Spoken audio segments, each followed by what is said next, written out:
বিজ্ঞানৰ ক্লাছত মই তোমালোকক স্বাগতম জনাইছো। ছাত্ৰ-ছাত্ৰীসকল, আমি কি পঢ়িছিলো যোৱা ক্লাছত? সংবহন তন্ত্ৰৰ কথা পঢ়িছিলো, হয় নে নহয়? সো মানৱ দেহৰ সংবহন তন্ত্ৰৰ কথা আমি পঢ়িছিলো। যে মানৱ দেহৰ সংবেদনশীল সংবহন তন্ত্ৰটোৰ মাজত এটা গুৰুত্বপূৰ্ণ অংশ হৈছে কি? এটা গুৰুত্বপূৰ্ণ অংশ হৈছে তেজ। গতিকে তেজ কি হয়? তেজ প্ৰবাহিত হয় আমাৰ দেহৰ বিভিন্ন ৰক্তনলিকা আছে, ৰক্তনলিকাৰ সহায়ত তেজ প্ৰবাহিত হয়। তেজৰ দুটা অংশ থাকে, কোষৰ অংশ থাকে, হয় নে নহয়? তৰল অংশ থাকে। কোষৰ অংশত আমি দুই ধৰণৰ কোষ পাইছিলো, শ্বেত ৰক্তকোষ, লোহিত ৰক্তকোষ, অনুচক্ৰিকা, হয় নে নহয়? সো এইবিলাক কথা আমি জানিছিলো, লগতে শিৰা ধমনীৰ কথা আমি জানিছিলো, হয় নে নহয়? ধমনীয়ে কি কৰে? অক্সিজেনযুক্ত তেজ শৰীৰৰ বিভিন্ন প্ৰান্তলৈ পৰিবহন কৰে। আৰু শিৰাই কি কৰে? যে কাৰ্বন ডাই অক্সাইড যুক্ত যি তেজ আছে ই হাঁওফাঁওত দিয়ে, আৰু হাঁওফাঁওৰ পৰা ই অক্সিজেনযুক্ত তেজ লৈ শিৰাৰ জৰিয়তে আকৌ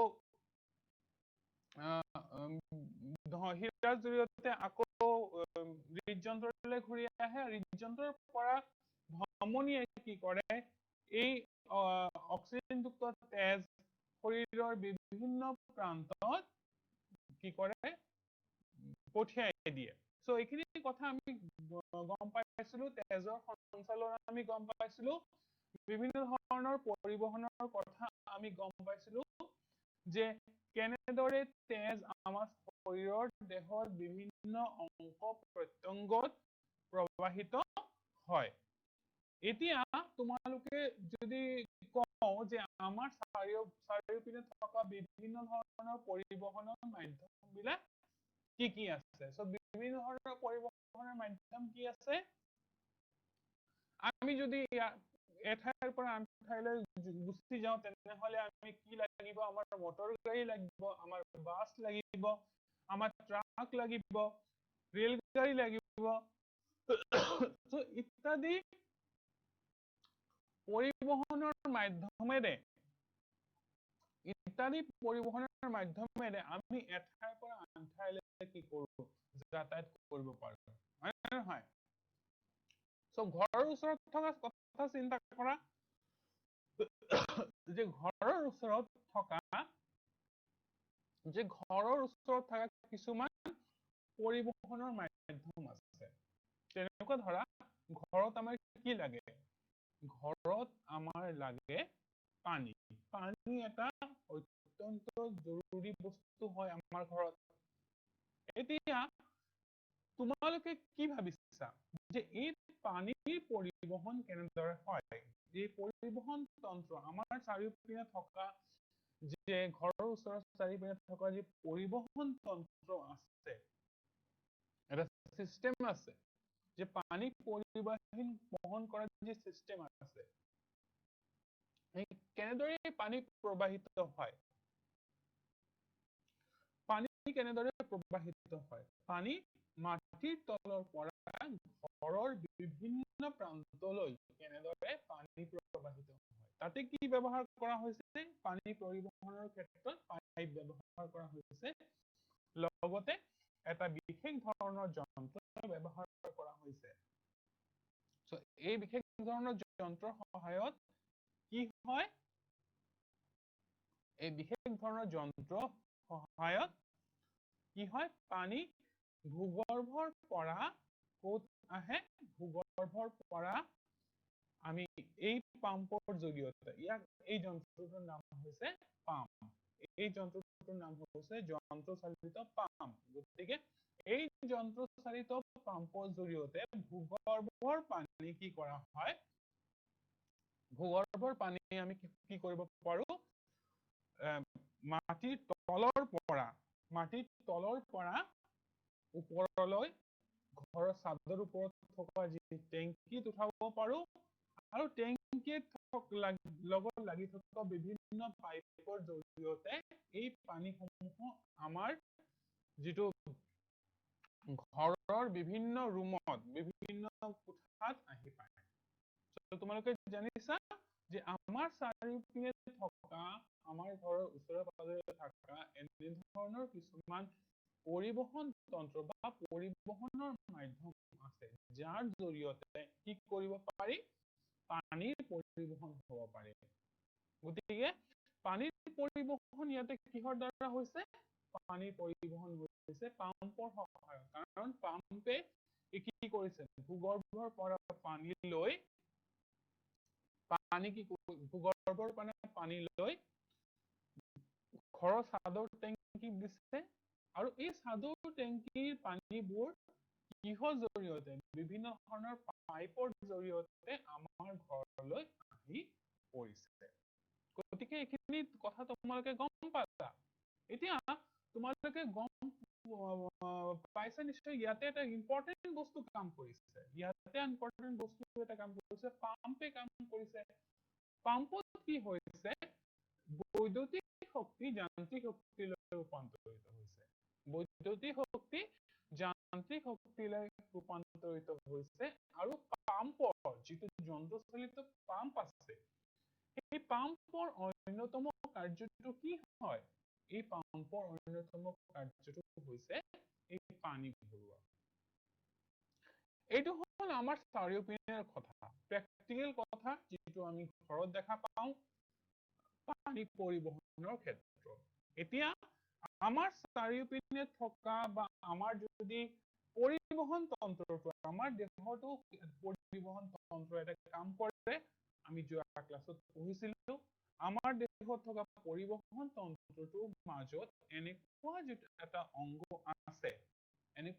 অংগ আছে সো এই অংগটোৰ এটা পাম্প হিচাপে কাম কৰে সো আমাৰ দেহৰ কোনটো অংগই আমাৰ দেহত থকা এটা পৰিবহন তন্ত্ৰৰ আমাৰ দেহৰ যি পৰিবহন তন্ত্ৰ আছে তাতেও এটা অংগ কি হিচাপে পাম্প হিচাপে কাম কৰি তেজ যিটো জুলীয়া মাধ্যম আছে জুলীয়া সংবহনৰ মাধ্যম আছে যি তেজ আছে ইয়াতে তো জুলীয়া সংবহনৰ মাধ্যম ইয়াতে কি আছে তেজ আছে তেজে কি কৰে তেজে খাদ্য দ্ৰব্য থকা পুষ্টি দ্ৰব্য অক্সিজেন শক্তি ইত্যাদি কি কৰে শৰীৰৰ বিভিন্ন অংগত পঠিয়াই দিয়ে তো তেজে হৈছে এটা সঞ্চালনৰ অন্যতম এটা মাধ্যম আৰু তেজৰ লগতে পাম্প মেচিন হিচাপে আমাৰ দেহত এটা অংগ আছে যিয়ে কি কৰে তেজ পাম্প কৰি শৰীৰৰ বিভিন্ন অংগ প্ৰত্যংগসমূহত পঠিয়াই দিয়ে গতিকে এই পাম্পটোৰ নাম কি শৰীৰত থকা এই পাম্পটোৰ নাম কি যন্ত্ৰচালিত পাম্প আছে আমাৰ শৰীৰত যন্ত্ৰটো আমাৰ দেহতো যন্ত্ৰই সো এই পাম্পটোৰ নাম কি সো গতিকে ষ্টুডেন্টস এই পাম্পটোৰ নাম হৈছে হৃদযন্ত্ৰ এই পাম্পটোৰ কি নাম আছে এই পাম্পটো হৈছে হৃদযন্ত্ৰ সো হৃদযন্ত্ৰই কি কৰে এটা পাম্প হিচাপে কাম কৰি তেজৰ সঞ্চালন সম্পূৰ্ণ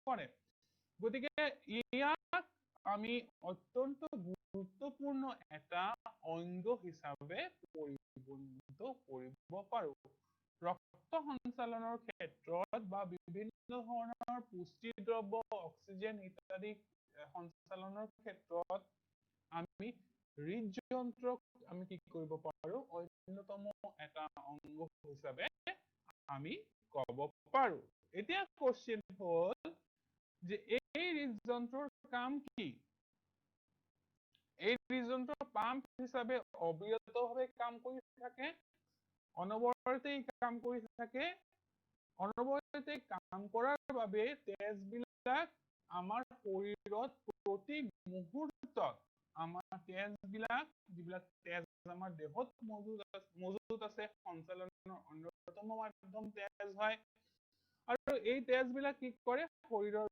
বিভিন্ন অংগ প্ৰত্যংগত গৈ পায় সো হৃদযন্ত্ৰটো অনবৰতে কি কৰি থাকে অনবৰতে হৃদযন্ত্ৰটো কাম কৰি থাকে এতিয়া আমাৰ প্ৰশ্ন হল যে তাৰ আগতে এটা MCQ লৈ লওঁ প্ৰশ্ন এটা লৈ লওঁ তোমালোকে ক্লিকাৰ যন্ত্ৰ ব্যৱহাৰ কৰি উত্তৰটো দিবলৈ যত্ন কৰিবা প্ৰশ্নটো এনেকুৱা পাম্পৰ কথা লিখিছে তলত দিয়া কোনটো অংগই পাম্প এটাৰ দৰে কাৰ্য কৰে প্ৰশ্নটো আকৌ পঢ়ি দিছো তলত দিয়া কোনটো অংগই পাম্প এটাৰ দৰে কাৰ্য কৰে অপচন এ হৃদযন্ত্ৰ অপচন বি ভৰি অপচন চি হাত অপচন ডি ওপৰৰ এটাও নহয় সো এই চাৰিটা অপচন তোমালোকৰ ওচৰত দিয়া আছে 20 সেকেন্ড সময় নিৰ্ধাৰণ কৰি দিছো সো 20 সেকেন্ডৰ ভিতৰত তোমালোকে উত্তৰটো দিবলৈ যত্ন কৰা সো 20 সেকেন্ড আৰম্ভ হৈছে ইতিমধ্যে তোমালোকে উত্তৰটো দিবা নিশ্চয় পাৰিবা কোনটো অংগই পাম্প এটাৰ দৰে কাম কৰিছে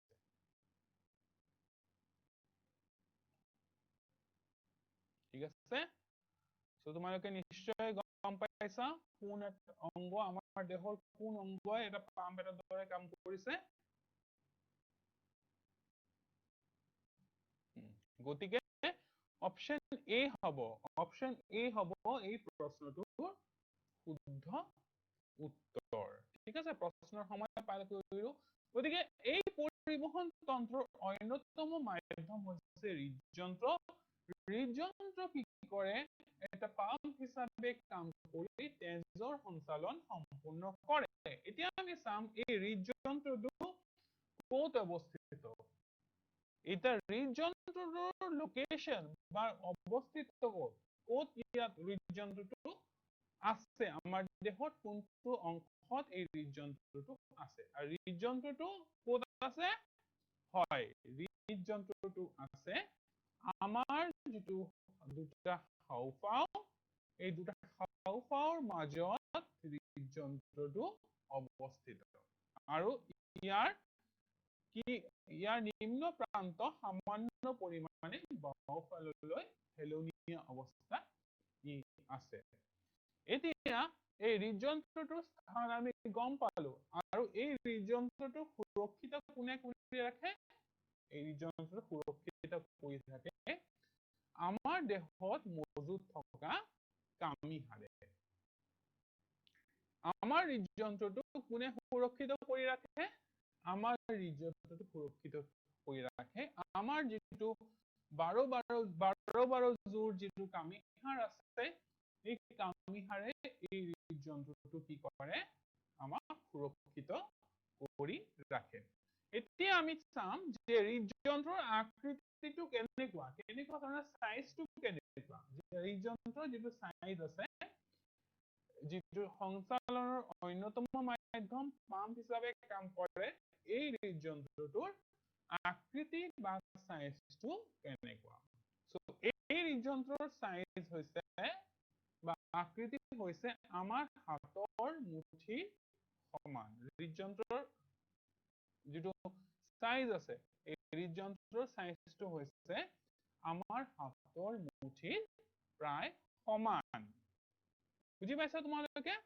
আমাৰ হাতৰ মুঠিৰ প্ৰায় সমান হৈছে এই হৃদযন্ত্ৰৰ আকৃতি এতিয়া চোৱা যে আমাৰ হৃদযন্ত্ৰই এটা সঞ্চালনৰ এটা গুৰুত্বপূৰ্ণ অংগ হিচাপে কাম কৰে ই এটা পাম্প হিচাপে কাম কৰি কি কৰে তেজৰ সঞ্চালন সম্পূৰ্ণ কৰে আমাৰ দেহৰ বিভিন্ন প্ৰান্তলৈ এতিয়া তেজে কি পৰিবহন কৰে তেজে পৰিবহন কৰে শক্তি পুষ্টি দ্ৰব্য আৰু অক্সিজেন ইত্যাদি তেজে কি কৰে পৰিবহন কৰে এতিয়া তোমালোকৰ ওচৰত এটা প্ৰশ্ন আহিব যে তোমালোকে নিশ্চয় ভাবিছা যে তেজত কি কৰে বিশুদ্ধ ৰক্ত কঢ়িয়াই নিয়ে অশুদ্ধ ৰক্ত সংশোধন কৰি বিশুদ্ধ ৰক্ত কঢ়িয়াই নিয়ে আমাৰ দেহৰ বিভিন্ন প্ৰান্তত এই বিশুদ্ধ ৰক্তবোৰ কঢ়িয়াই নিয়ে এতিয়া প্ৰশ্ন হল যে এই যে কাৰ্বন ডাই অক্সাইড যুক্ত তেজ আছে আৰু অক্সিজেন যুক্ত তেজ আছে যি আমাৰ শৰীৰৰ বাবে অতিশয় দৰকাৰী অক্সিজেন যুক্ত তেজ আমাৰ শৰীৰৰ বাবে অত্যন্ত দৰকাৰী আৰু কাৰ্বন ডাই অক্সাইড যুক্ত তেজ যেটো আমাক নালাগে অশুদ্ধ যেটো তেজ আছে সো এই দুটা তেজ দুই প্ৰকাৰৰ তেজে গেছৰ সৈতে এটা সম্পৰ্ক আছে দুই ধৰণৰ গেছ দেখা পাইছো এটা কাৰ্বন ডাই অক্সাইড গেছ আছে ইয়াতে তেজৰ লগত লাগি আৰু এটা গেছ আছে কি অক্সিজেন সো এই দুই ধৰণৰ যেটো তেজ আছে এই দুই ধৰণৰ তেজ মিহলি নোহোৱাকে কেনেদৰে হৃদযন্ত্ৰটো উপস্থিত থাকে বা হৃদযন্ত্ৰটো কেনেদৰে এইবিলাকক সঞ্চালনা কৰে বা মেইনটেইন কৰে কেনেদৰে কথাটো কি হয় হৃদযন্ত্ৰ কেনেদৰে এইবিলাক সম্পূৰ্ণ কৰে এইবিলাক কাৰ্যকলাপ হৃদযন্ত্ৰে কেনেদৰে কৰে অক্সিজেন যুক্ত তেজ বেলেগকে ৰাখে কাৰ্বন ডাই অক্সাইড যুক্ত তেজ বেলেগকে ৰাখে সো পৰস্পৰ মিহলি হোৱা বাধা প্ৰদান কৰে সো উত্তৰটো আমি বিচাৰো আহা যে এই যে হৃদযন্ত্ৰৰ আকৃতিটো যদি আমি চাওঁ তো হৃদযন্ত্ৰত মুঠতে কেইটা কোঠালি আছে মুঠতে 4টা কোঠালি আছে হৃদযন্ত্ৰত কেইটা কোঠালি আছে হৃদযন্ত্ৰত কোঠালি আছে 4টা এতিয়া আমি এই 4টা কোঠালি কি আছে এই নামকৰণ বিলাক আমি চাম হৃদযন্ত্ৰৰ ওচৰত ৰাখি আৰু হৃদযন্ত্ৰৰ ওচৰত ৰাখি আমি এই যেটো 4টা কোঠালি আছে হৃদযন্ত্ৰৰ যে 4টা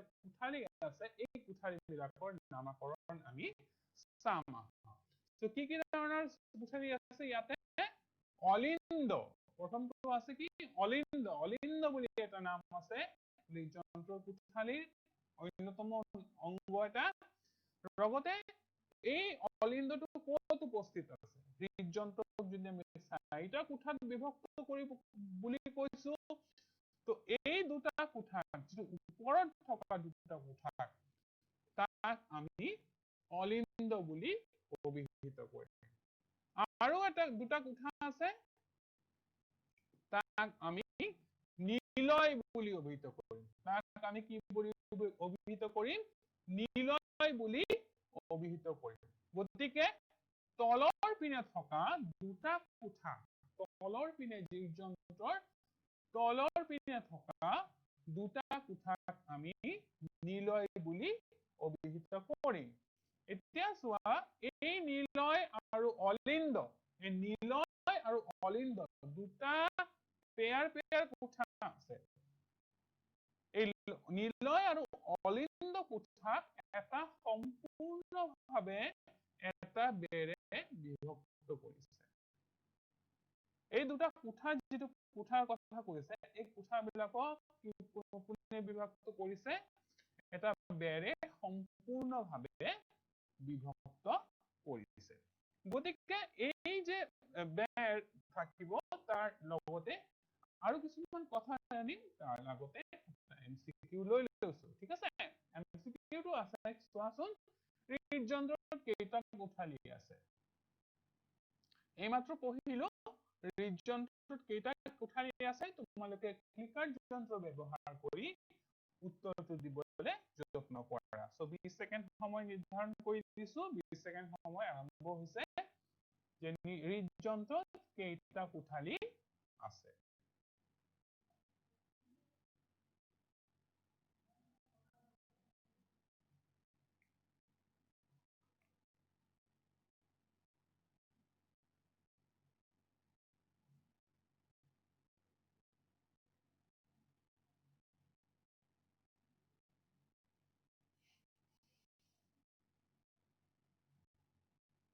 শুদ্ধ উত্তৰ দিছা অপচন এ হৃদযন্ত্ৰৰ মুঠ কেইটা কোঠালি আছে 4টা কোঠালি আছে আৰু হৃদযন্ত্ৰটো বিভিন্ন ধৰণৰ ভাগত বিভক্ত আৰু বিভক্ত ভাগকো এটা বেৰে ইয়াক পৃথক কৰিছে গতিকে এই হৃদযন্ত্ৰৰ যেটো কোঠালি আছে এই হৃদযন্ত্ৰৰ কোঠালিবোৰে বিভক্ত কৰা বেৰে এই অক্সিজেনযুক্ত তেজ আৰু কাৰ্বন ডাই অক্সাইড যুক্ত তেজ মিহলি হোৱাত বাধা দিয়ে গতিকে বেৰ ইয়াতে অত্যন্ত এটা গুৰুত্ব গুৰুত্বপূৰ্ণ অংগ হিচাপে কাম কৰিছে। এই কোঠাৰীবিলাকক বিভক্ত কৰা বেৰখনে ইয়াতে অত্যন্ত গুৰুত্বপূৰ্ণ অংগ হিচাপে কাম কৰিছে। গতিকে তোমালোকক যদি এটা প্ৰশ্ন সোধে, প্ৰশ্ন যদি পৰীক্ষাত আহে যে কোনে অক্সিজেনযুক্ত তেজ আৰু কাৰ্বন ডাই অক্সাইড যুক্ত তেজ পৰস্পৰ মিহলি হোৱা বাধা প্ৰদান কৰে। So তোমালোকে লিখিব লাগিব যে অলিন্দ আৰু নিলয়ক বিভক্ত কৰা এটা বেৰে এই কামখিনি কৰি থাকে। তো নিশ্চয় তোমালোকে গম পাইছা, হয় নে নহয়? এতিয়া চোৱা যে আমাৰ এই হৃদযন্ত্ৰটোৰ বিভিন্ন ধৰণৰ অংগসমূহ, যে হৃদযন্ত্ৰটোত আমি প্ৰথমে 4টা ভাগত বিভক্ত কৰা বুলি কলো। এই 4টা ভাগত বিভক্ত কৰা অংগবিলাক কি আছে, পাৰ্ট বিলাক কি আছে, অংশবিলাক কি আছে, আমি এতিয়া হৃদযন্ত্ৰটোৰ চিত্ৰটো আগতে ৰাখি বিভিন্ন ধৰণৰ যি ভাগ আছে, তাক হৃদযন্ত্ৰৰ যি ভাগবিলাক আছে সেই ভাগবিলাকৰ নামাকৰণ আমি চাই যাম। ঠিক আছে? এতিয়া চোৱা যে হৃদযন্ত্ৰটোৰ কি ভাগ আছে, সোঅলিন্দ, আমি অলিন্দ পাইছিলো, অলিন্দ দুটা থাকিব, এটা হল সোঅলিন্দ, এটা হল বাওঅলিন্দ। ওপৰৰ পিনে থকা অংশটো সোঅলিন্দ বুলি কওঁ আৰু বাওঅলিন্দ, দুটা অংশ আছে, সোঅলিন্দ আৰু বাওঅলিন্দ। তলৰ পিনে চোৱা অংশটো সোনিলয় আৰু বাওনিলয়। So সোনিলয় বাওনিলয় তলৰ পিনে আছে আৰু অলিন্দটো কোন পিনে আছে, ওপৰৰ পিনে থকা অংশটো। এইখিনি কথা আমি অলপ আগতে পঢ়ি আহিছিলো যে অলিন্দ ক'ত আছে আৰু নিলয় ক'ত আছে, সোঅলিন্দ ক'ত আছে আৰু সোনিলয় ক'ত আছে। এতিয়া চোৱা যে এই অলিন্দ আৰু নিলয়ক কোনে ভাগ কৰিছে, অলিন্দ আৰু নিলয়ক ভাগ কৰিছে এটা বেৰে। অলিন্দ আৰু নিলয়ক কোনে ভাগ কৰিছে, অলিন্দ আৰু নিলয়ক ভাগ কৰিছে বেৰে। গতিকে আৰু এটা অংগ আছে, মহাশিৰা আছে, মহাধমনী আছে হৃদযন্ত্ৰত, আৰু কি আছে, ক্লোমশিৰা, ক্লোমধমনী ইত্যাদি অংগসমূহ আছে। এতিয়া চোৱা যে আমাৰ হৃদযন্ত্ৰটো ৰক্ত সঞ্চালনৰ ক্ষেত্ৰত কেনেদৰে কাম কৰে।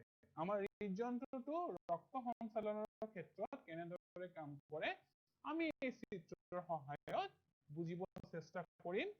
তোমালোকক মই এতিয়া বুজাই আছো।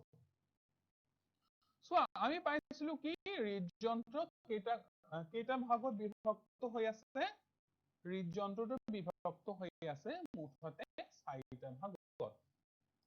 হৃদযন্ত্ৰ বিভক্ত হৈ আছে কেইটা ভাগত, 4টা ভাগত হৃদযন্ত্ৰ বিভক্ত হৈ আছে। এতিয়া চোৱা যে আমাৰ কোষত থকা বিপাক ক্ৰিয়া কিছুমান সংঘটিত হয়, কিছুমান বিপাক ক্ৰিয়া সংঘটিত হয়, শক্তি উৎপন্ন হয় কোষবিলাকত, তাতে কাৰ্বন ডাই অক্সাইড উৎপন্ন হয়, তাতে কি উৎপন্ন হয়, কাৰ্বন ডাই অক্সাইড উৎপন্ন হয়। গতিকে এই কোষৰ পৰা যে কাৰ্বন ডাই অক্সাইডটো পৰিবহন কৰি হৃদযন্ত্ৰলৈ তেজটো লৈ যায়, তেজে কাৰ্বন ডাই অক্সাইড পৰিবহন কৰি হৃদযন্ত্ৰৰ এটা কোঠাত লৈ যায়।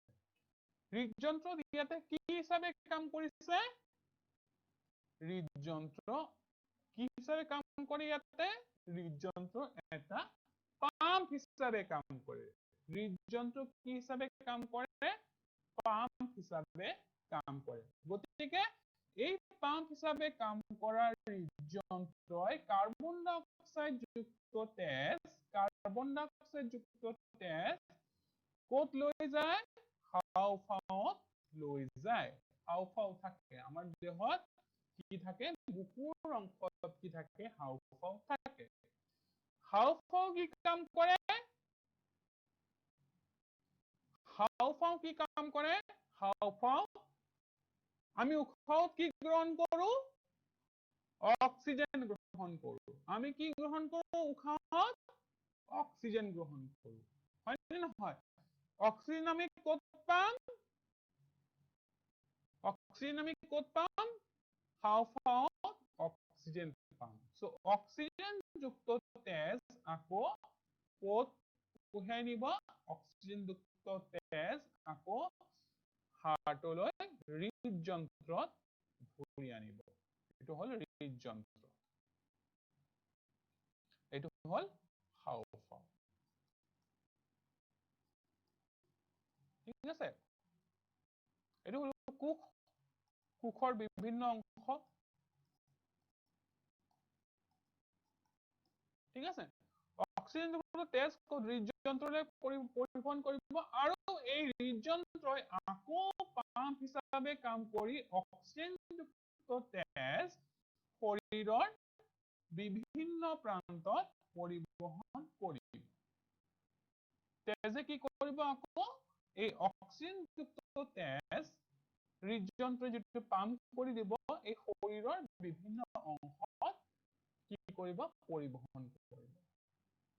গতিকে এই কাৰ্বন ডাই অক্সাইড এইটো পৰিবহণ কৰা কোষৰ পৰা কাৰ্বন ডাই অক্সাইড পৰিবহণ কৰা অংশটোক আমি শিৰা বুলি কম। শিৰাবিলাকে কি কৰে? আমি হাৰ্ট এইটো হৃদযন্ত্ৰৰ পৰা ওলাই যোৱা কাৰ্বন ডাই অক্সাইড যুক্ত তেজ ওলাই যোৱা এই অংশটোক আমি ক্লোম শিৰা, ক্লোম ধমনী, ক্লোম ধমনী, এইটো হ'ব ক্লোম শিৰা।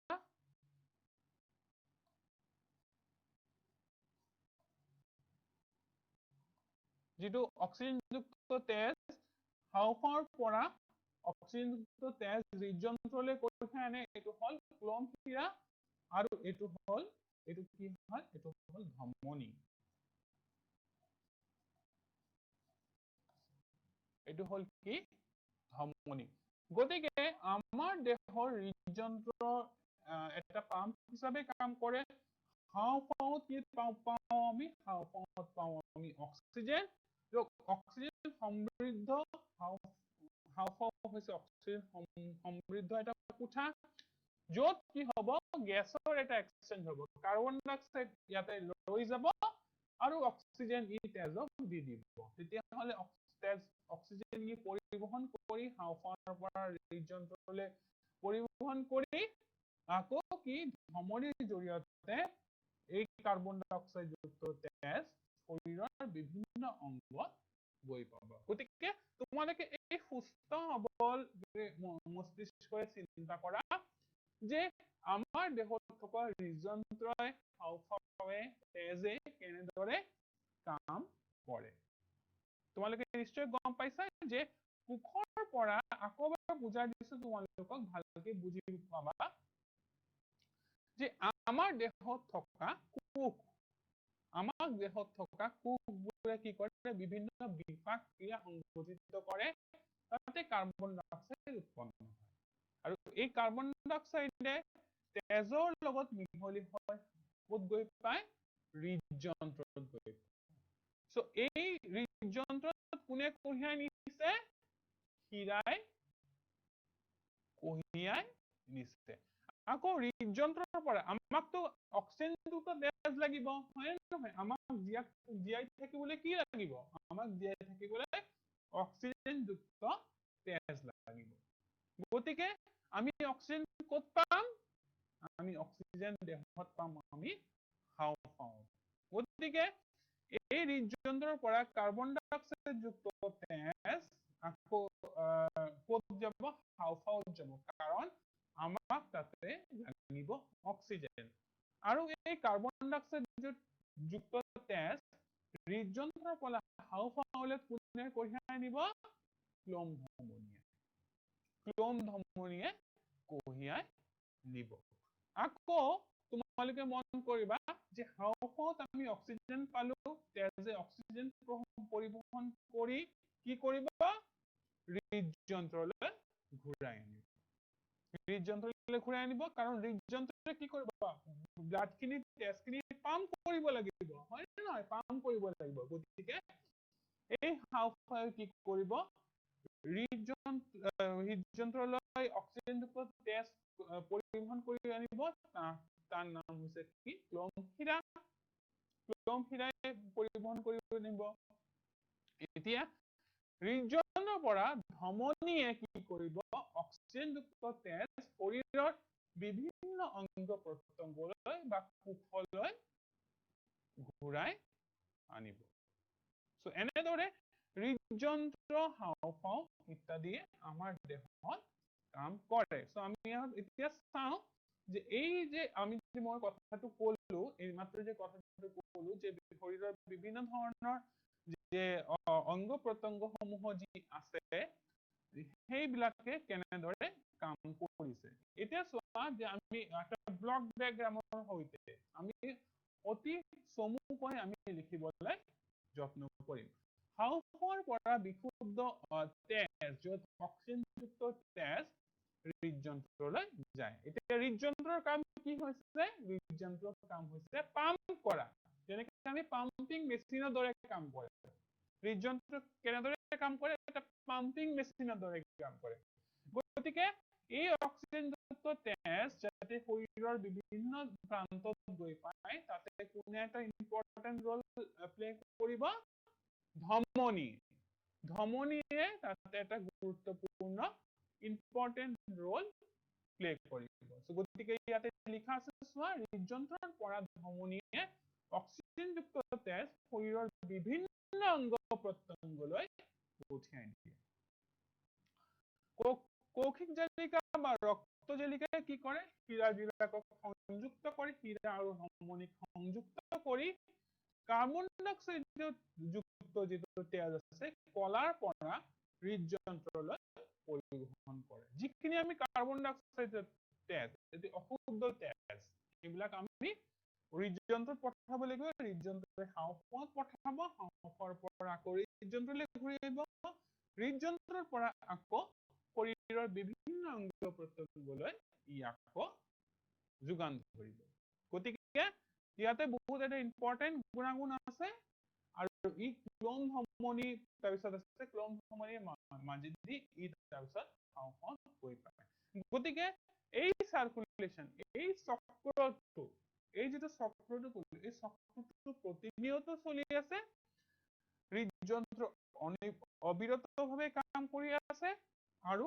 অক্সিজেন আমাৰ দেহত নিৰন্তৰ প্ৰবাহিত হৈ আছে বাবে আমি বিভিন্ন ধৰণৰ কাৰ্যকলাপ কৰিব পাৰিছো গতিকে এটা হৃদযন্ত্ৰই কেনেদৰে কাম কৰে তোমালোকে নিশ্চয় গম পাইছা যে হৃদযন্ত্ৰই এনেদৰে কাম কৰিছে এতিয়া তোমালোকে যদি মই তোমালোকক একটা প্ৰশ্ন সুধো যে এমসিকিউ এটা আহিলে তোমালোকৰ ওচৰত তোমালোকে ক্লিকাৰ যন্ত্ৰ ৰেডি ৰাখা আৰু উত্তৰটো দিবলৈ যত্ন কৰা ঠিক আছে তো প্ৰশ্নটো আহিছে চোৱা কোনে শিৰা আৰু ধমনীক সংযোগ কৰে কোনে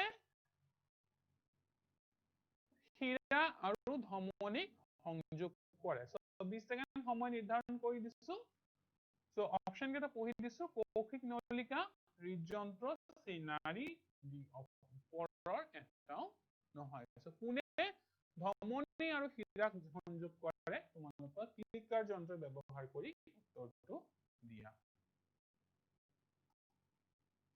ঠিক আছে আৰম্ভ হৈছে সময় 20 সেকেন্ড সময় আৰম্ভ হৈছে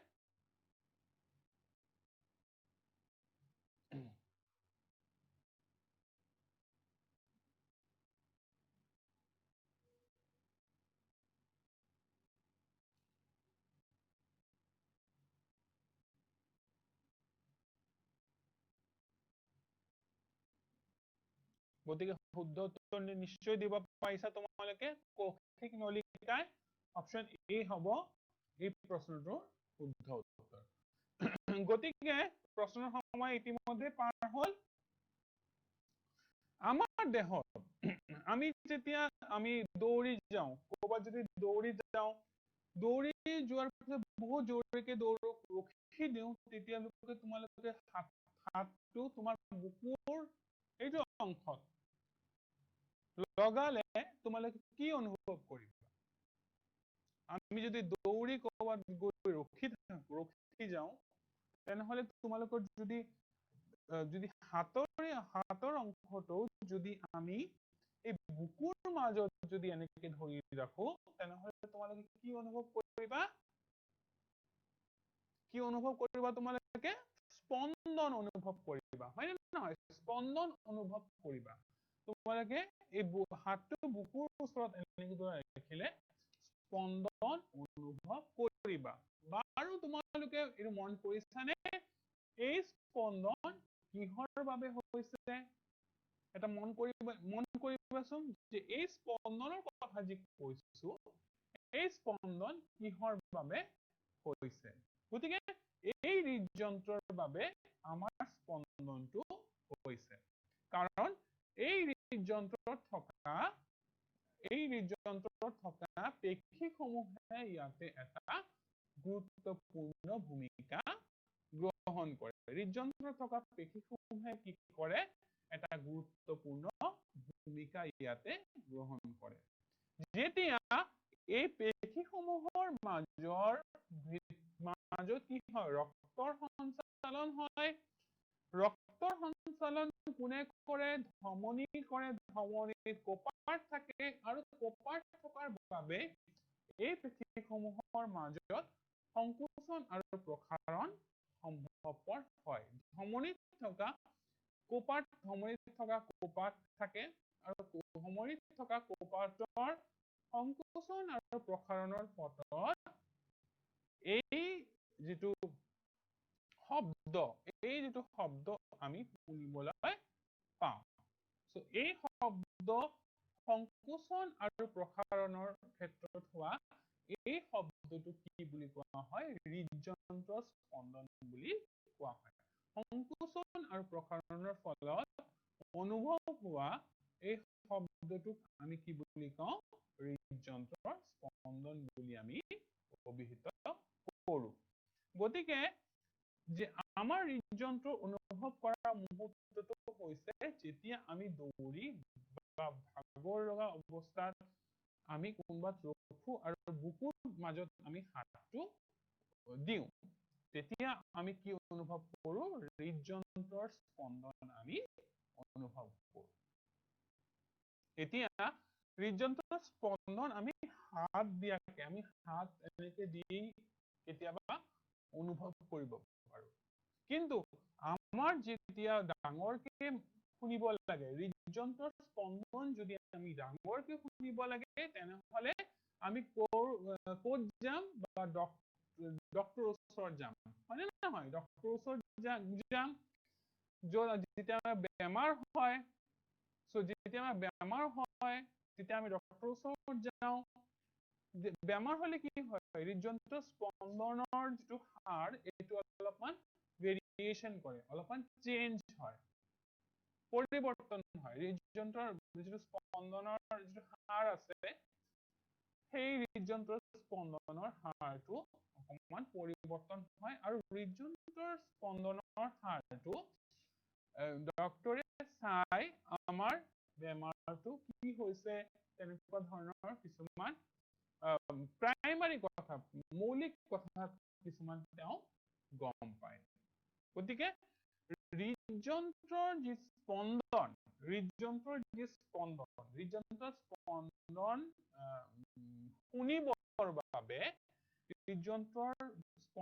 শুনিবৰ বাবে এই ডক্তৰ বা চিকিৎসকসকলে এটা বিশেষ ধৰণৰ যন্ত্ৰ ব্যৱহাৰ কৰে। তাৰ নাম হৈছে কি? ষ্টেথোস্কোপ। তাৰ নাম কি আছে? তাৰ নাম হৈছে ষ্টেথোস্কোপ। হৃদযন্ত্ৰৰ যিটো স্পন্দন অলপমান ডাঙৰকে শুনিবলৈ কি ব্যৱহাৰ কৰা হৈছে ইয়াতে? বা চিকিৎসক যিবিলাক সকলে কি ব্যৱহাৰ কৰে? ষ্টেথোস্কোপ নামৰ এবিধ যন্ত্ৰ ব্যৱহাৰ কৰে। গতিকে MCQ আহিলে তোমালোকৰ ওচৰত চোৱাচোন MCQ টো কি কৈছে? আহা চাওঁ MCQ এটা আহিছে তোমালোকৰ ওচৰত যে কোনটো যন্ত্ৰৰ সহায়ত ডক্তৰ সকলে হৃদযন্ত্ৰৰ যিটো স্পন্দন আছে স্পন্দনটো অনুভৱ কৰে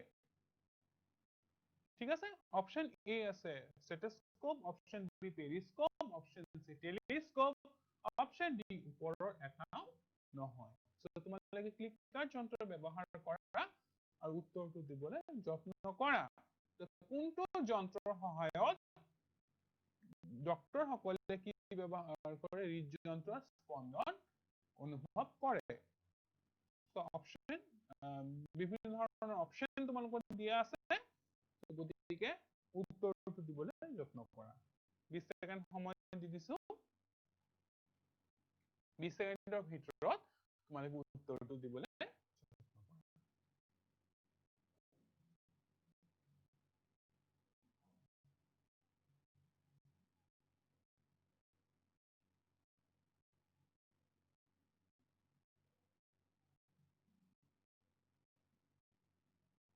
গতিকে শুদ্ধ উত্তৰটো কি হ'ব তোমালোকে নিশ্চয় জানা শুদ্ধ উত্তৰটো হ'ব অপশন এ অপশন এ হ'ব শুদ্ধ উত্তৰ এতিয়া আমাৰ দেহত কিছুমান যিটো স্টেথোস্কোপ আছে স্টেথোস্কোপত বিভিন্ন ধৰণৰ অংশ আছে কাণত লগোৱা অংশ আছে নলী আছে বুকুত লগোৱা অংশ আছে অতি সংবেদনশীল ছেদযুক্ত অংশ আমি এই স্টেথোস্কোপত দেখা পাওঁ গতিকে স্টেথোস্কোপ সমূহৰ যিটো গঠন স্টেথোস্কোপ সমূহৰ গঠন এনেদৰে কৰা হৈছে যাতে আমি হৃদযন্ত্ৰৰ স্পন্দন আমি ডাঙৰকে শুনিব পাওঁ বা ডক্টৰৰ যে বেমাৰৰ কিছু মৌলিক ধাৰণা পাবলৈ এই ডক্টৰ বিলাকে ডক্টৰজনে কি ব্যৱহাৰ কৰিছিলে স্টেথোস্কোপ নামক যন্ত্ৰ ব্যৱহাৰ কৰিছিলে কাৰণ এই স্টেথোস্কোপে হৃদযন্ত্ৰৰ স্পন্দন স্পষ্টকে উলাই দিয়ে গতিকে স্টেথোস্কোপ সমূহ ধৰিব তাতে কি কি অংশ যুক্ত আছে তাতে কাণত লগোৱা অংশ আছে বুকুত লগোৱা অংশ আছে সংবেদনশীল ছেদযুক্ত অংশ আছে এই বিভিন্ন ধৰণৰ অংশৰে কি গঠিত এই স্টেথোস্কোপ গঠিত ঠিক আছে সো আমাৰ যিটো দেহত স্টেথোস্কোপৰ বাহিৰে আৰু কিছুমান কথা আমি জানিব লাগে যেনেকৈ ধৰা আমাৰ দেহত থকা বিভিন্ন ধৰণৰ শিৰা বা ধমনী আছে শিৰা বা ধমনী ওপৰত যদি আমি আঙুলিটো লাহেকে ৰাখি দিওঁ তেনেহলে তোমালোকে কি অনুভৱ কৰিবা নাড়ী স্পন্দন অনুভৱ কৰিবা তেনেহলে তোমালোকে কি অনুভৱ কৰিবা নাড়ী স্পন্দন অনুভৱ কৰিবা গতিকে এই নাড়ী স্পন্দন আৰু হৃদযন্ত্ৰৰ স্পন্দনৰ মাজত এটা সম্পৰ্ক আছে তোমালোকে নিশ্চয় সম্পৰ্কটো জানা কাৰণ এই ধমনী শিৰাই হৃদযন্ত্ৰৰ লগত সৰাসৰি সম্পৰ্ক অক্সিজেন পৰিবহন কৰে ধমনীয়ে অক্সিজেন পৰিবহন কৰি বিভিন্ন শৰীৰৰ বিভিন্ন প্ৰান্তত পঠিয়াই দিয়ে গতিকে হৃদযন্ত্ৰ আৰু ধমনীৰ মাজত এটা সম্পৰ্ক আছে যাৰ বাবে এই নাড়ী স্পন্দনটো আমি শুনিবলৈ পাওঁ গতিকে এই প্ৰত্যেক যিটো হৃদযন্ত্ৰৰ স্পন্দনে কিহৰ সৃষ্টি কৰে এটা নাড়ী স্পন্দন আমাৰ ধমনী সৃষ্টি কৰে আৰু কি এই নাড়ী স্পন্দন প্ৰতি মিনিটৰ হৃদযন্ত্ৰৰ স্পন্দনৰ হাৰক বুজায় নাড়ী স্পন্দন কাক বুজায় এই প্ৰতি মিনিটত হৃদযন্ত্ৰৰ স্পন্দনৰ হাৰক বুজায় গতিকে এই হৃদযন্ত্ৰৰ যিটো স্পন্দনৰ হাৰ নাড়ী স্পন্দনৰ সৈতে অংগাঅংগিভাৱে জড়িত আৰু এই যদি হৃদযন্ত্ৰৰ হাৰটো যদি ঠিক থাকে তাৰমানে আমি ক'ব লাগিব যে তেজৰ সঞ্চালন তেজৰ যি সঞ্চালন হৈছে তেজৰ সঞ্চালন ঠিক ঠাক হৈছে আৰু তেজে কি কৰিছে বিভিন্ন ধৰণৰ দ্ৰব্য সঠিকভাৱে এক প্ৰান্তৰ পৰা আন এটা প্ৰান্তলৈ পৰিবহণ কৰিছে। গতিকে এই পৰিবহণ তন্ত্ৰৰ কথা যদি আমি কওঁ যে তাৰ আগতে এটা MCQ লৈ লওঁ যে পৰিবহণ তন্ত্ৰৰ ওপৰতে এটা MCQ আছে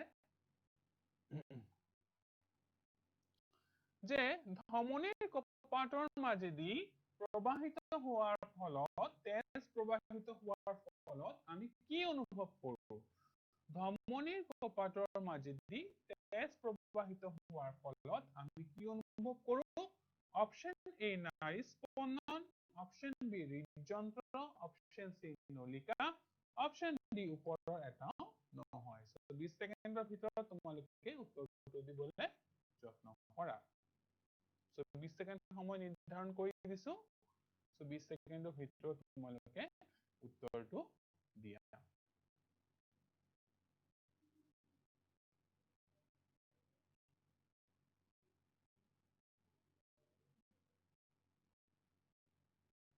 ঠিক আছে? সো অপশ্যনটো কি হ'ব? উত্তৰটো কি হ'ব? অপশ্যন কি হ'ব? Option A. অপশ্যন এ হ'ব এই প্ৰশ্নটোৰ শুদ্ধ উত্তৰ। নাড়ী স্পন্দনৰ জৰিয়তে নাড়ী স্পন্দন আমি অনুভৱ কৰোঁ যেতিয়া ধমনীৰ কপাটৰ মাজেদি তেজ প্ৰবাহিত হয়। সংবহন তন্ত্ৰৰ কথা ক'লো। আমাৰ জীৱনৰ, আমাৰ দেহৰ সংবহন তন্ত্ৰ হৈছে অত্যন্ত গুৰুত্বপূৰ্ণ। তেজ হৈছে সংবহন তন্ত্ৰৰ অত্যন্ত গুৰুত্বপূৰ্ণ মাধ্যম। পানীত বসবাস কৰা কিছুমান প্ৰাণীত যেনেকুৱা স্পঞ্জ, হাইড্ৰিলা ইত্যাদিৰ কোনো পৰিবহন তন্ত্ৰ নাই। এই প্ৰাণীসমূহে পানীৰ সহায়ত বিভিন্ন ধৰণৰ পুষ্টি দ্ৰব্য তেওঁলোকৰ গাত পৰিবহন কৰে। বিভিন্ন ধৰণৰ পুষ্টি দ্ৰব্য যেনেকুৱা ধৰা অক্সিজেন, খাদ্য দ্ৰব্য আৰু পানী। অক্সিজেন আৰু খাদ্য দ্ৰব্যত থকা বিভিন্ন পুষ্টিসমূহ পানীৰ জৰিয়তে তেওঁলোকৰ দেহত সোমাই পৰে আৰু পানীয়ে এই বৰ্জিত পদাৰ্থ যিবিলাক আছে, এই প্ৰাণীবিলাকৰ দেহত যিবিলাক বৰ্জিত পদাৰ্থ আছে, এই বৰ্জিত পদাৰ্থবোৰ শৰীৰৰ পৰা নিৰ্গত কৰাত সহায়তা কৰায়। তাতে কোনে ইম্পৰ্টেণ্ট ভূমিকা এটা গ্ৰহণ কৰে? তাতে ইম্পৰ্টেণ্ট ভূমিকা এটা গ্ৰহণ কৰে পানীয়ে।